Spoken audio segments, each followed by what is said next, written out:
প্রোগ্রামে অ্যাফ্রন ছাড়া কারা কারা আসছে?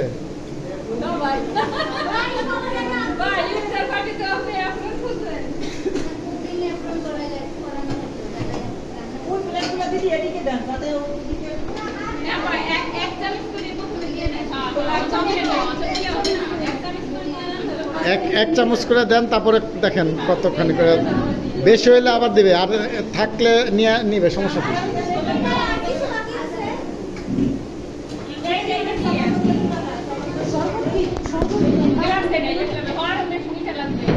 কিসের মধ্যে